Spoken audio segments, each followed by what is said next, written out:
Welcome to TC news. నేను Vamsikrishna. Municipal ఎన్నికల్లో భాగంగా నామినేషన్ ప్రక్రియ చివరి దశకు చేరుకుంది. ఈరోజు చివరి రోజు కావడంతో నామినేషన్లన్నీ కూడా దాదాపుగా పూర్తినట్టుగా తెలుస్తుంది. ప్రస్తుతం మనం మూర్చింతలపల్లి మున్సిపాలిటీలో ఉన్నాం. వార్డ్ నెంబర్ 22 నుంచి ఎల్లం విజయ రమేష్ గారు నామినేషన్ దాఖలు చేశారు. మరి వాళ్ళని అడిగి మరికొన్ని వివరాలు తెలుసుకుందాం.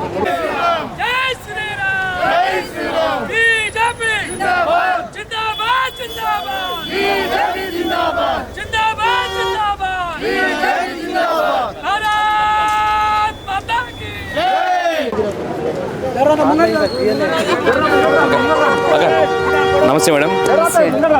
ఈరోజు నామినేషన్ దాఖలు చేశారు కదా, మీకు ప్రజల నుంచి ఎట్లా స్పందన వస్తుంది, దాని గురించి మీరు ఏమంటున్నారు? ప్రజలు నన్ను ఎన్నుకున్నారు. బీజేపీ నుంచి నేను నామినేషన్ వేశాను. ఎందుకంటే ఎవరికి ఏమి ఇబ్బందులు వచ్చినా నేను ఆదుకుంటానని హామీ ఇచ్చాను. ఈటెల రాజేందర్ అన్న గారు ఉన్నారు కాబట్టి ఆయన నాకు అండగా ఉంటా అని చెప్పి బీజేపీ తరఫున నేను నామినేషన్ వేసి గెలిచి వీళ్ళందరూ అండదండలుగా ఉంటానని అనుకుంటున్నాను. అయితే మనం ముందుగా చూస్తుంటే మొదటి నుంచి కూడా బీజేపీ కొంచెం బలహీనంగా ఉన్నటువంటి పరిస్థితి అయితే ఈ మండలంలో కనబడుతుంది. దాన్ని మరి మీరు ఏ విధంగా ముందుకు తీసుకెళ్తున్నారు? మీరు ప్రజల్లోకి ఎలా మీ వాదాన్ని తీసుకెళ్తున్నారు? బీజేపీ అంటే ఇంత ముందుకు ఎవరికి తెలియనియలేరు. ఎందుకంటే ఈ టీఆర్ఎస్ కాంగ్రెస్ ఏం చేసినారు, డబ్బులతోటి కొనుక్కుంటున్నారు మనుషులను. మేము ముందుకు వచ్చి బీజేపీ మోడీ గారు ఏమేమి చేస్తుండో అవన్నీ తెలియజేయాలని అనుకొని నేను ముందుకు వస్తున్నాను. ఈ ప్రజలకు ఎవరికి తెలియదు బీజేపీ నుంచి. బీజేపీ ఏమిస్తుంది, ఏం చేస్తుంది అస్సలు ఏం అర్థం కాదు. అందుకని నేను ముందొచ్చి బీజేపీ తరఫున, మోడీ తరఫున, ఈటెలన్న ద్వారా నేను ముందొచ్చి వాళ్ళకి అన్నీ చెప్పుకొని వాళ్ళకి అండదండగా ఉంటానని అనుకుంటున్నాను. ఇప్పుడు మీరు వార్డులో తిరుగుతున్నారు కదా, మీకు ప్రజల నుంచి ఎట్లాంటి స్పందన వస్తుంది? వాళ్ళ మాటలు చూస్తే మీకు ఏమనిపిస్తుంది? వాళ్ళు సంతోషంగా నన్ను గెలిపించుకోవాలని అనుకుంటున్నారు. ఇంతకుముందు నేను ఒకసారి వార్డు నెంబర్గా వేశాను. అయ్యో బిడ్డ, నువ్వు ఇంతకుముందు పోయినందుకు ఎప్పుడైనా గెలిపించుకుంటా, మీరు దేనికైనా వస్తారు, ఆపదన్నా సంపదన్నా దేనికైనా ముందుకు వస్తారు.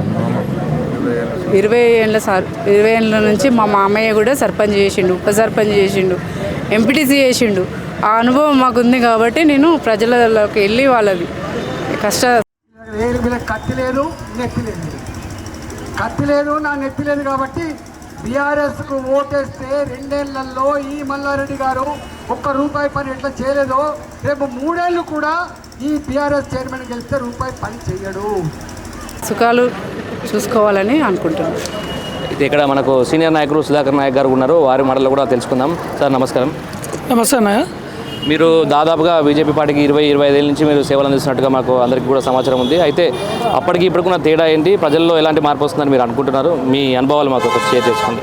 అంటే అప్పుడు కూడా ఒక ప్రధానమంత్రి నరేంద్ర మోడీ వాజ్పేయి ఉన్నప్పుడు ఒక్క సీటు లేకపోతే ఆయన రిజైన్ చేసి మళ్ళీ నాకు ఎలక్షన్ కావాలని మళ్ళీ ఎలక్షన్లో ఆయన వాజ్పేయి గారు మళ్ళీ జీతి ప్రైమ్ మినిస్టర్ అయ్యిండు.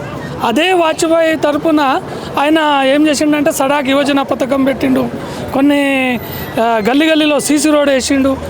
అదే ప్రకారంగా ఇప్పుడు భారత గౌరవ ప్రధానమంత్రి నరేంద్ర మోడీ కూడా మొన్న కరోనా నుంచి రూపాయి బియ్యం ఉంటే రూపాయి తీసేసి బియ్యం ఫ్రీ అని ఇప్పుడు దాకా ప్రజలు పొందుతారు. ఇప్పుడు మన మూర్చింతలపల్లి మున్సిపాలిటీలో మన ఖచ్చితంగా కౌన్సిలర్లు గెలవకపోతున్నారు, ఖచ్చితంగా గెలుస్తారు.